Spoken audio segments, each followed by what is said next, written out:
ஒளியின் மக்களாய் உங்கள் நற்செயல்களால் ஆண்டவரை மகிமைப்படுத்துங்கள். புனித பேதுரு எழுதிய திருமடல் 5ஆம் அதிகாரம் 2வது வசனம்.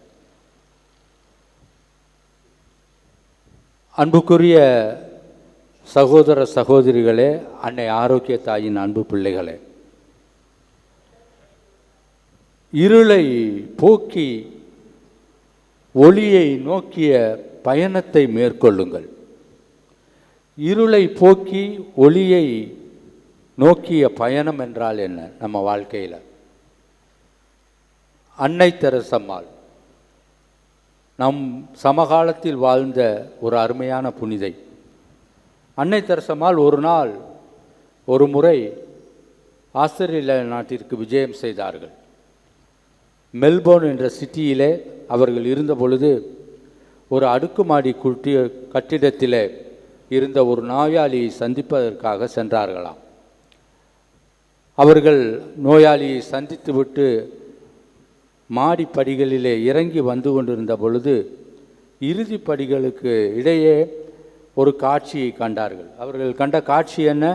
அந்த படிக்கு கீழே இருந்த இருட்டான இடத்திலே ஒரு மனிதன் படுத்திருந்தான். அந்த மனிதன் படுத்திருந்த அந்த மாடியின் படி கீழ் மிகவும் அழுக்காக இருந்தது. குப்பை கூளங்கள் நிறைந்திருந்தன. துர்நாற்றம் வீசியது. ஆனால் இவற்றுக்கு நடுவே அந்த மனிதன் அமைதியாக படுத்திருப்பதை பார்த்த அன்னையின் மனம் உருகி போகிறது. இவனுக்கு நாம் ஏதாவது செய்ய வேண்டும். அந்த சகோதரனை நோக்கி செல்கிறார். அவன் இருந்த இடத்தை தன்னோடு வந்த சகோதரிகளோடு சேர்ந்து சுத்தம் செய்ய ஆரம்பிக்கிறார். அப்படி அவர் சுத்தம் செய்ய ஆரம்பித்தவுடன் அந்த மனிதனிடமிருந்து எதிர்ப்பு கிளம்பியது. செய்யாதீர்கள், தொடாதீர்கள், இந்த இடத்தை எதுவும் செய்யாதீர்கள், எந்த பொருளையும் தொடாதீர்கள், எல்லாம் அப்படியே இருக்கட்டும், எனக்கு இதுதான் உலகம் அப்படின்னு சொல்லி அந்த செயலை அவன் எதிர்க்கிறான். அன்னை தெரசால் கேட்கவில்லை. அவரும் அவருடைய சகோதரிகளும் வலுக்கட்டாயமாக அந்த இடத்தை சுத்தம் செய்தார்கள். அவன் வைத்திருந்த ஒவ்வொரு பொருளாக எடுத்து அதனை அன்னை தெரசா சுத்தம் செய்து கொண்டிருந்த போது ஒரு பொருள் அவர் கண்களையும் மனத்தையும் கவர்ந்தது. அதை சுத்தம் செய்து பார்த்த பொழுது அவருக்கு ஆச்சரியமாக இருந்துச்சு. ஒரு அழகான அகல் விளக்கு. அந்த அகல் விளக்கை பார்த்தவுடன் அன்னை தெரசா தன் சகோதரிகளை அழைத்து அதற்கு கொஞ்சம் எண்ணெயும் திரியும் கொண்டு வர சொல்லி அந்த எண்ணெயை அந்த அகல் விளக்கிலே ஊற்றி எண்ணெயை திரியை எரித்து ஒளியை உண்டாக்கினார். அந்த இடத்தில் ஒளி உருவானது. இருள் அகன்றது. இருள் போக்கி ஒளி நோக்கி வாழும் வாழ்வு. அந்த மனிதனுடைய வாழ்க்கை இருட்டையும் அந்த மனிதனுடைய இடத்தின் இருட்டையும் தன்னுடைய அன்பின் ஒளியால், அந்த விளக்கின் ஒளியால் அகற்றினாள் அன்னை தெரசா. இது நமக்கு கொடுக்கப்பட்டிருக்கும் மாபெரும் சாட்சியம். அன்புக்குரிய சகோதர சகோதரிகளை, இன்றைய வாசகங்களை வாசிக்க கேட்டோம்.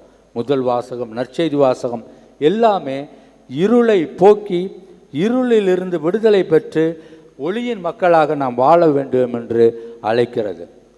ஆகவே நம்முடைய வாழ்க்கையில் நாம் எவ்வாறு ஒளியின் மக்களாக இருக்கிறோம்? இன்று புனித பேதுரு தான் எழுதிய திருமடலிலே சொல்லுகிறார், நீங்கள் ஒளியின் மக்களாக இருக்கிறீர்கள். ஒளியின் மக்கள் கடவுளை சாட்சி பகர வேண்டும். உங்களுடைய நற்செயல்களால் சாட்சி பகர வேண்டும். நீங்கள் தூய குருத்துவ திருக்குளம், நீங்கள் புனிதர்கள், நீங்கள் நேர்மையாளர்கள், நல்லவர்கள், உங்களை எந்த தீங்கும் அண்டாது. அப்படிப்பட்ட மனிதர்களாக நீங்கள் இருக்கிறீர்கள் என்று சொல்லுகிறார். அன்புமிக்க சகோதர சகோதரிகளே, 5 படிகளிலே பரித்துமேயு நமக்கு ஒரு மிகச்சிறந்த உதாரணமாக இருப்பதாக பார்க்கிறேன். முதலாவதாக அவனுடைய வாழ்க்கை. பர்த்திமேயுடைய வாழ்க்கையை படித்தால் நமக்கு பயமாக இருக்கிறது. அவன் தெருவோரத்தில் வாழ்ந்தான் அப்படின்னா வீடு இல்லைன்னு அர்த்தம். அவன் இயற்கையிலேயே பிறவியிலேயே கண் பார்வையற்றிருந்தான் அப்படின்னா பார்க்கும் சக்தியை, அந்த அனுபவத்தை அவன் இழந்திருந்தான் என்பதை பார்க்கிறோம். எல்லாவற்றுக்கும் மேலாக தனது வயிற்று பிழைப்புக்காக அவன் பிச்சை எடுத்தான் என்று படிக்கிறோம்.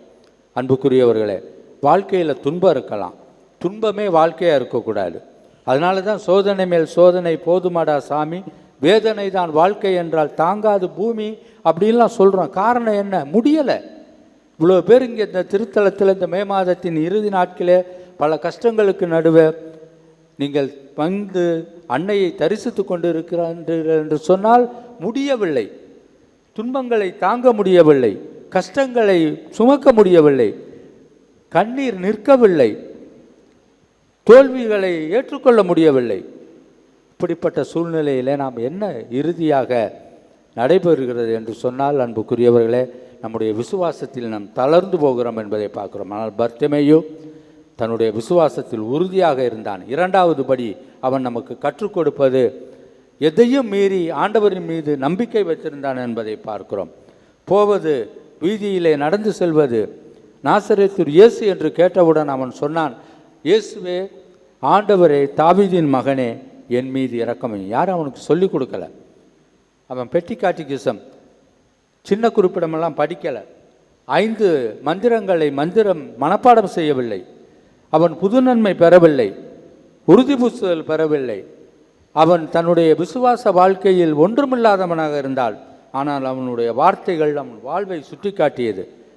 இயேசுவே, ஆண்டவரே, தாவீதின் மகனே, என் மீது இரக்கமையும். மிகச்சிறந்த மனவெல்லை ஜெபம்.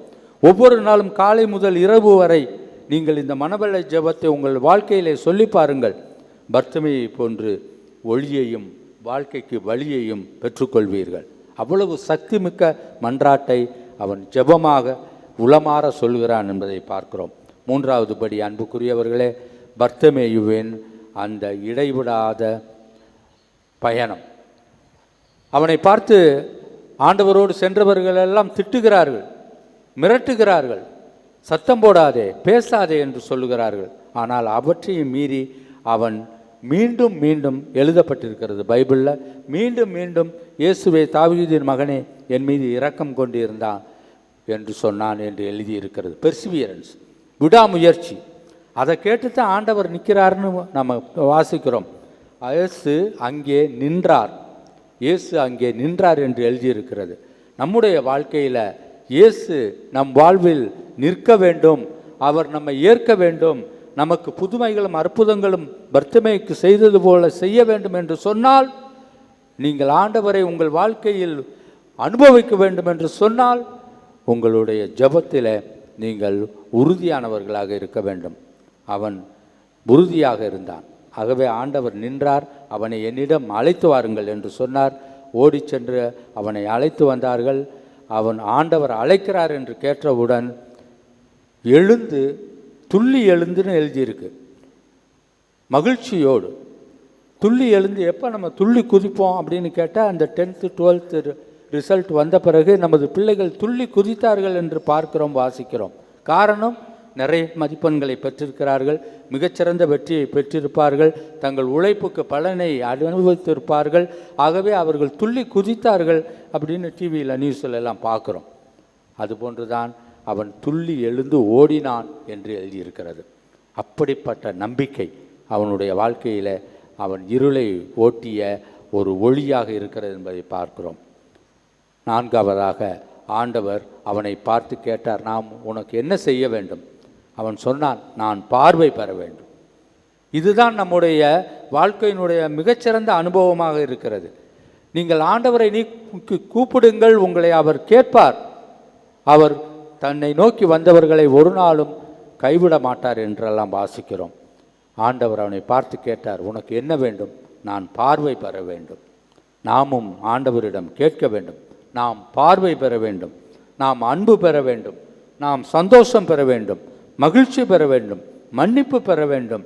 மொத்தத்தில் ஆண்டவரின் அனுபவத்தை அனுபவிக்க வேண்டும் என்று ஜெபியுங்கள். முக்கியமாக உங்கள் ஜெபத்தை உங்களுக்காக வைத்து கொள்ளாமல், உங்களுக்கு அருகில் இருக்கும் உங்களுடைய ரைட், உங்களுடைய லெஃப்ட், உங்களுக்கு ஃப்ரண்ட், உங்களுக்கு பேக், இங்கு அமர்ந்திருக்கும் சகோதர சகோதரிகளுக்காக நீங்கள் ஜெபியுங்கள்.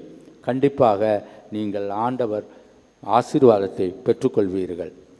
ஐந்தாவதாக ஆண்டவர் சொல்லுகிறார், பர்த்திமேயு, நீ விரும்பியபடியே உனக்கு ஆகட்டும். அவன் தன் பார்வையை பெற்றுக்கொள்கிறான். மகிழ்ச்சியோடு ஆண்டவரை பின்தொடர்ந்து நடந்து செல்கின்றான் என்று எழுதப்பட்டிருக்கிறது. ஆண்டவரை பின்தொடர்ந்து நடந்து செல்லுதல். தொடர்ந்து என்பது கண்டினியூட்டியை குறிக்கிறது. நாம் தொடர்ந்து ஆண்டவரின் மீது நம்பிக்கை உள்ளவர்களாக இருக்க வேண்டும். நாம் ஒவ்வொரு நாளும் ஒரு வழியாக வாழ முடியாது. எப்பொழுதும் நம்பிக்கைக்குரியவர்களாக இருக்க வேண்டும். தொடர்ந்து அவரை பின்பற்ற வேண்டும். தொடர்ந்து பயணம் செய்ய வேண்டும்.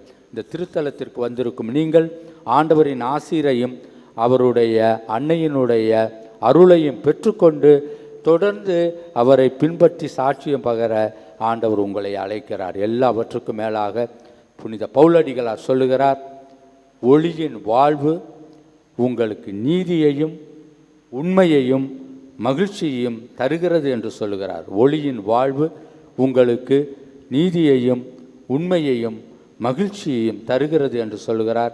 இவற்றை நாம் பெற்றுக்கொள்ள வேண்டும் என்று ஜெபிப்போம். உங்களையும் உங்கள் குடும்பங்களையும் அன்னை ஆரோக்கிய தாயின் வழியாக ஆண்டவர் ஆசீர்வதிப்பாராக. ஆமேன்.